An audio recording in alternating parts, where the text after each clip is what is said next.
In this section we're going to focus on the throws and 3 different types of throws.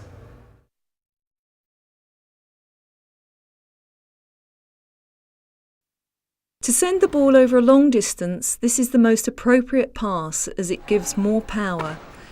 Players need to practice this using either hand.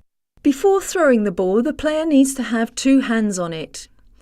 The ball is then taken above the shoulder with the fingers spread behind it.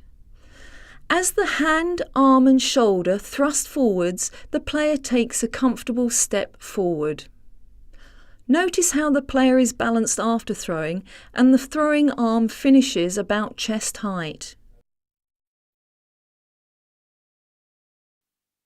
Take up a balanced starting position with opposite foot forward to throwing arm. Use second hand to steady the ball. Move the ball to just above the shoulder with fingers spread behind the ball. Weight is transferred forward onto the front foot. The hand, arm and shoulder then thrust forward towards the throwing target. Watch the 3 shoulder passes in the following game clips and how they are used to different effect.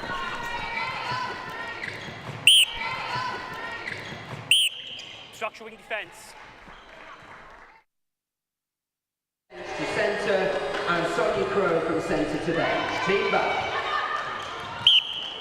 Contact, keeper, pass a shot. That's good where you are.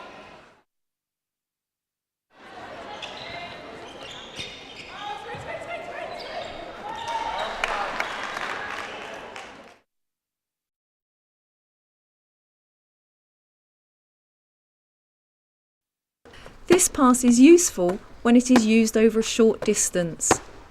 As in all other passes, the player needs to step forward. Players can step forward with either foot as long as they are adhering to the footwork rule. Notice the W position of the hands on the ball, and as the player goes to make the pass, the elbows stay in and the arms and fingers extend forward in the direction of the throw. In the following match clips, you can see the speed of release when players are making the chest pass.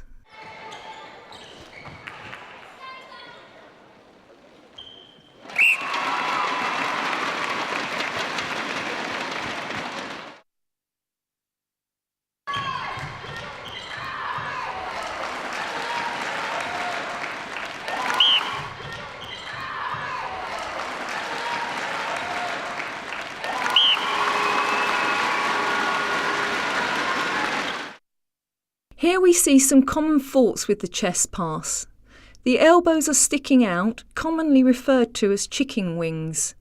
This makes the hands have to roll and there is far less power to the pass. Let's return to the well-executed pass. Can you recognise all the coaching points needed for the chest pass?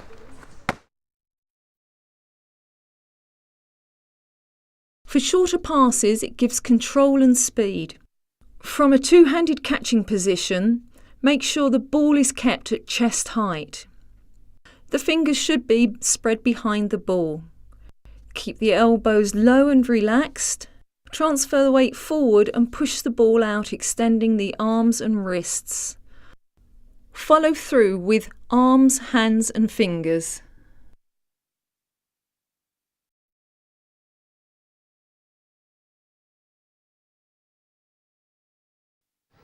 This is a quick pass over a short distance where there is no opponent between the thrower and the receiver. It is effective against taller defence or where the opponent looks like she is ready to intercept an aerial pass. The player uses the W shape on the ball, catching it at chest height and immediately goes to make the throw, stepping into the pass and ensuring the ball hits the ground approximately 1/3 of the distance from the receiver. From a 2-handed catch, take the ball to just below chest height and use a similar action for the chest pass. The ball should be aimed to bounce 2/3 of the distance towards the catcher. The bounce should be kept low to avoid the arms of the defender. Now watch this passing action during some circle play.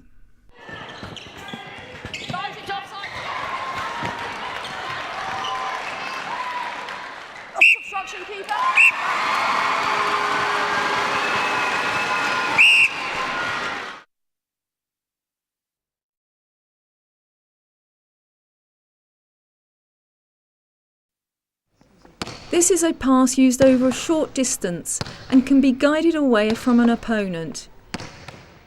It can be used when feeding the goal attack or goal shooter when the circle defender is marking from behind or round the side and could tip or intercept a pass if it were not at ground level. It needs to be practiced with either hand. Look at how it is taken to the side of the thrower and kept low at waist height. And now the opposite foot steps across. This makes a wider angle and keeps the ball away from the opponent. As the pass is made, the ball needs to be kept as low as possible. It is very important that the receiver practices receiving these passes by bending their knees and moving towards the ball. Ball is taken to the side of the body and kept low, waist or hip height. Taking a step across with the opposite foot widens the angle and protects the ball from the defender. Ball should be bounced 2/3 of the way towards the catcher. Keep the ball low to avoid the defence. Watch carefully now for some fast, effective use of a one-handed bounce. Here we see the player using the bounce to avoid the defender. She is able to use either hand. Now let's look at this in a game.